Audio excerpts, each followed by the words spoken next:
UP में ground breaking ceremony के दौरान देश की सियासत की वो तस्वीरें देखने को मिली जो चल तो अंदर अंदर ही रही थी, लेकिन मंच पर सामने आ गई।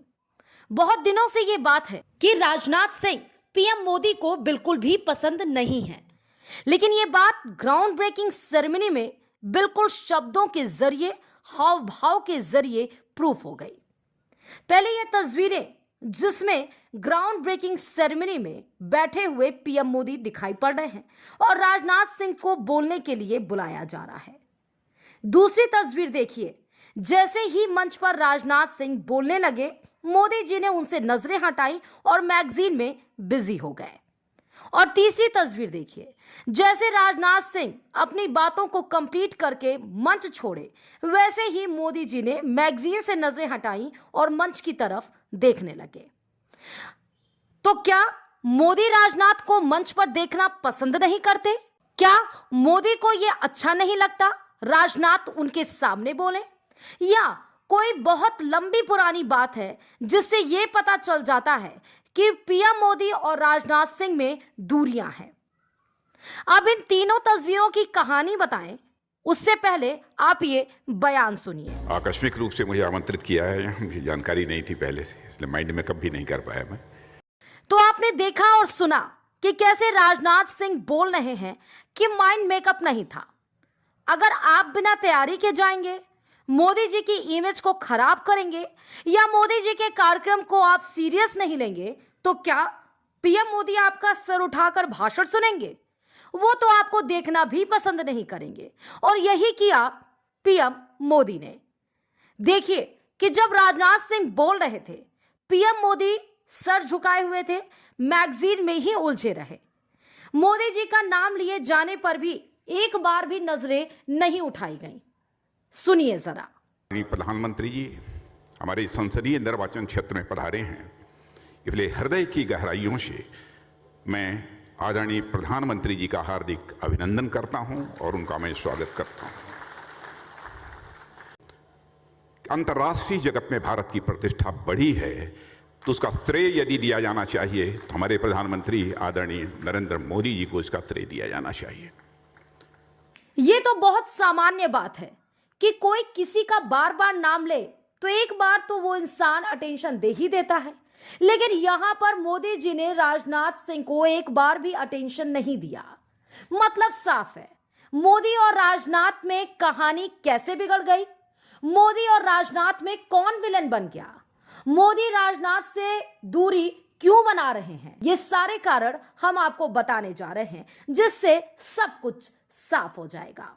पहला कारण, प्रधानमंत्री नरेंद्र मोदी के नेतृत्व वाली एनडीए सरकार में 8 साल पूरे होने पर मंत्रिमंडल के लोकप्रिय 15 मंत्रियों का एक सर्वेक्षण कराया गया, जिसमें राजनाथ सिंह को सर्वाधिक लोकप्रिय मंत्री बताया गया। यह भी एक कारण है जिससे पीएम मोदी इनसिक्योर फील कर रहे हो। आखिरकार राजनाथ सिंह की भी चाहत थी कि वो पीएम बने, लेकिन उनकी प्लानिंग पहले ही पीएम मोदी समझ गए और खुद प्रधानमंत्री बनकर पानी फेर दिया।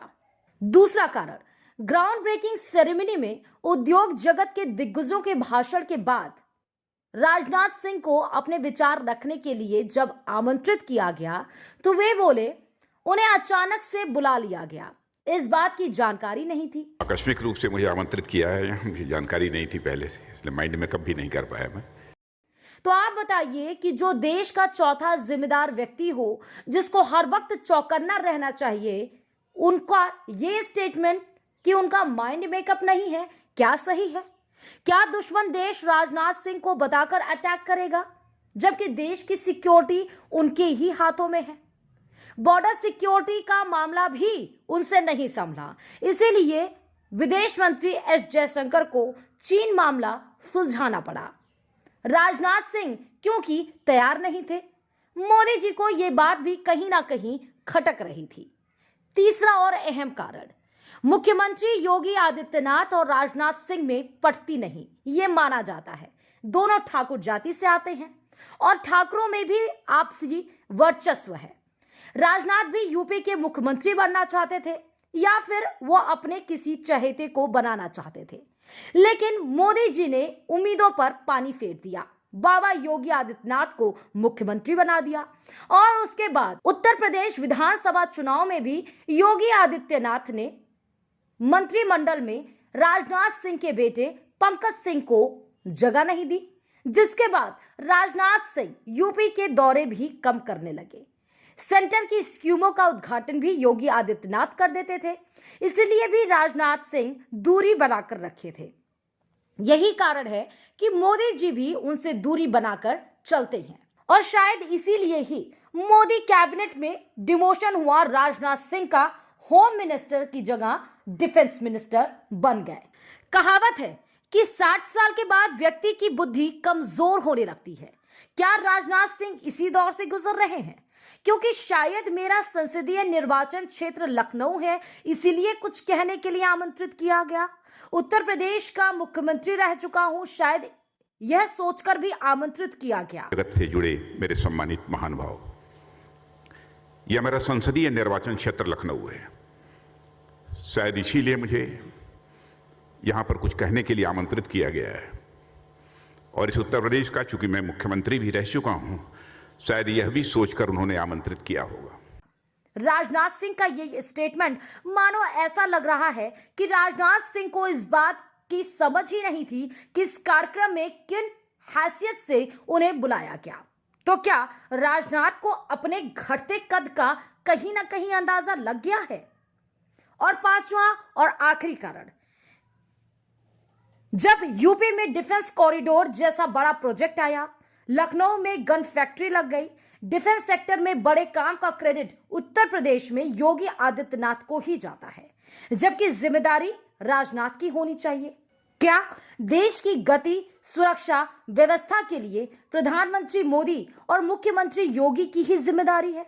बतौर सांसद और पूर्व मुख्यमंत्री होते हुए क्या राजनाथ सिंह की कोई जिम्मेदारी नहीं बनती? शायद यही वजह है कि पीएम मोदी मैगजीन में ही देखते रहे और इस बात का उन्होंने संकेत भी दे दिया कि 2024 से पहले मोदी राजनाथ पर कोई बड़ा फैसला ले सकते हैं। तब इस बात पर कोई आश्चर्य नहीं होगा कि नॉन परफॉर्मर के कारण जो प्रकाश जावड़ेकर और रविशंकर प्रसाद जैसे कद्दावर मंत्रियों के साथ हुआ, वैसा ही कुछ राजनाथ सिंह के साथ हो जाए। ब्यूरो रिपोर्ट, खबर प्यारी। खबरों की ज्यादा जानकारी के लिए अपने पसंदीदा चैनल खबर प्यारी को लाइक करें, शेयर करें और सब्सक्राइब करें।